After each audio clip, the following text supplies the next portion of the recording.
And we want to take you, I believe, to Pretoria, where we're going to get the latest on the shooting that took place involving Oscar Pistorius.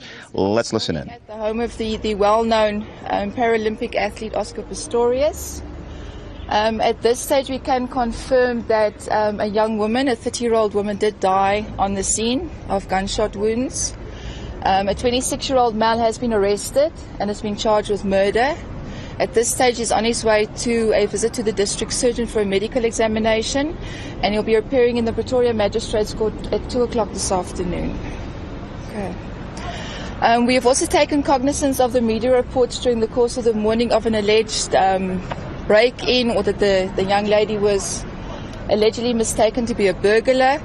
Obviously, our forensic investigation is still ongoing. We're not sure where this report came from. It definitely didn't come from the South African Police Service. Our detectives have been on the scene, our forensic investigators have been on the scene, and the investigation is ongoing. I don't know if there's any questions at this stage, perhaps. Can you identify the deceased? At this stage, the challenge we've got is her family has not identified her. So until her family hasn't identified her, we're not at liberty to give her name to the media, unfortunately. Is it true that the person that's been arrested is actually going to undergo blood alcohol testing with the district surgeon? Can you take us through what the testing will involve? Look, obviously, when a person has been accused of a crime like murder, they look at things like testing under the fingernails, taking a blood alcohol sample, and all kinds of other tests that are done. So those are also standard medical tests that are done in any person that's accused of this type of crime. It is incredibly exceptional for a person to be arrested and on the same day appear in court. It virtually never happened.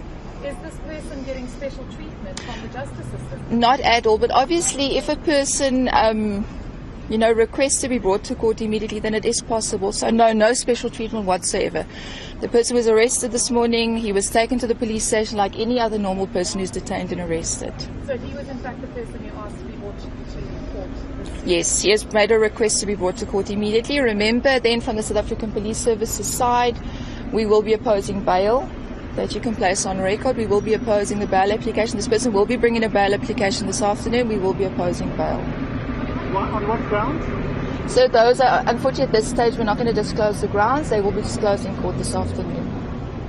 Are there any other suspects at all involved other than the 26-year-old man? No, at this stage there's no other suspect involved. And at this point, are you aware of any witnesses to the incident that have spoken to the police at this point? Yes, there are witnesses, and they've also been interviewed this morning.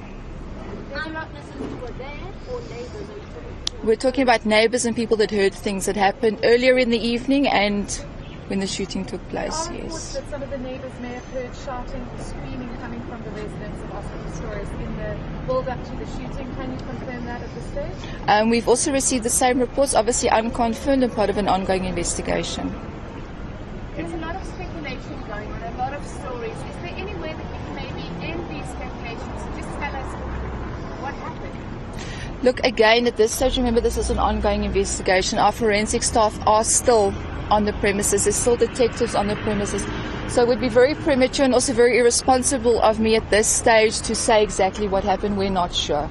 There's allegations and we're not sure. How many shots were fired, and was there anyone else in the home besides the resident and the deceased? So no, the only two people on the premises were the resident and the deceased, and again, the number of shots fired is also part of the ongoing investigation.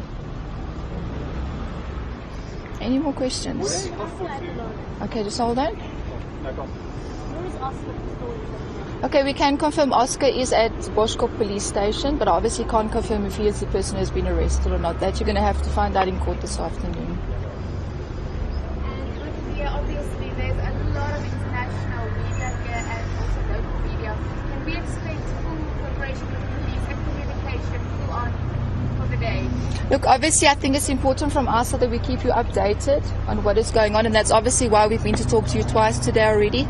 So from our side we want to keep you updated, but at this stage that's all the information that we have. The person who's been arrested will be appearing in court this afternoon and bringing a formal bail application. Are you able to say at this point whether there has been a reported incident of any kind of criminal cases linked to this particular individual, especially concerned with alleged alcohol abuse or assault? Okay, I can confirm that I can't confirm whether it's related to the person who's been arrested, but I can confirm that there has previously been incidents at the home of Mr. Oscar Pistorius. I'm not going to elaborate on that. There have previously been incidents of allegations of domestic nature. Yes. Any other questions? Is everyone happy? Okay, it is Pretoria Magistrate.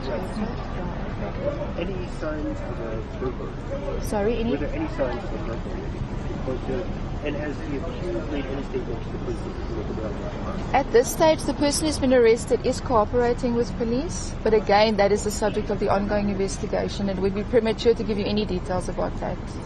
And any signs of a burglary, forced entry? That you can... At this stage, no, there's no signs of forced entry. Yeah, just one more question. Did security reports entrance that somebody entered this morning? Was there any reports from the security of the estate? There's been no reports of forced entry or persons on the premises who weren't supposed to be there. That's all. Thank you. At this stage. But obviously, again, this is part of an ongoing investigation that is far from finalized. So just one final question. You were saying that you have no idea where these reports that the person involved in this case may have perceived this person to be an intruder. At this stage, do you have any sense of where these allegations may have emanated from, and could they have emanated from the accused himself? We're not sure. So the South African Police Service were just as surprised this morning to hear over the radio that allegations had been made that the deceased had been perceived to be a burglar. We were very surprised, and those allegations did not come from us. I'm assuming this is a security estate where you have to phone ahead. So if you arrive at the gate, you phone ahead to say, can I come in? So I missed a little bit back there. But if she arrived, I'm assuming that she would have had to have phoned through to the house. So I'm honestly not sure what the security arrangements are at the estate. That's perhaps something you can find out from the estate itself. But I'm honestly not sure of their security arrangements. But it is a fairly secure premises, yes. And then just crime in this area. I mean, obviously, what you said to on that. Well, this is obviously a fairly quiet area, and this is a very secure estate. So the incidents reported here are fairly low. Yeah, for international audiences, people are wondering, is it common for people to have guns in their homes, especially those who live in a community such as this, with such high security? Look, obviously it's the right of every South African to apply for and be a licensed owner of a firearm. So it's difficult to comment on that. And again, people have firearms in their homes for protection purposes. But I think, again, this is a subject of an ongoing investigation. What transpired this morning, will eventually, we'll get to the bottom of it. And Brigadier, just one more question. Can you confirm that the deceased was their girlfriend? We just know it was a friend of his. I don't know girlfriend, but it was a friend of his. That's right, yes. Are there any more questions, ladies and gentlemen? Would it be possible, I know we get the cameras through there, but obviously it doesn't really help to see. If we can get permission from them, can we get a shot, one full camera perhaps, to go in and get shots of the exterior of the house, obviously not crossing the crime scene, but shots of the exterior of the house? So at the moment we've blocked off the entire street, so at the moment that's out of the question. Perhaps later on this afternoon, once we hand over the scene back to the security of the estate, later on this afternoon, once the forensic people and the detectives have finished, we will be handing the scene back to the security of this estate, and then obviously you're free to try and negotiate with them. Would it be at this stage possible to get at least to that line, that golden line? No, not at this stage. Sorry. Could you confirm why the shooting was going through the front door or the side window? Okay, again at this stage, that is the subject of our forensic people's investigation regarding if there was forced entry and where the forced entry was. Okay, any more questions? Is everyone happy? No, nothing from me. Thank you very much. Okay. It's Brigadier Beukes, Beukes.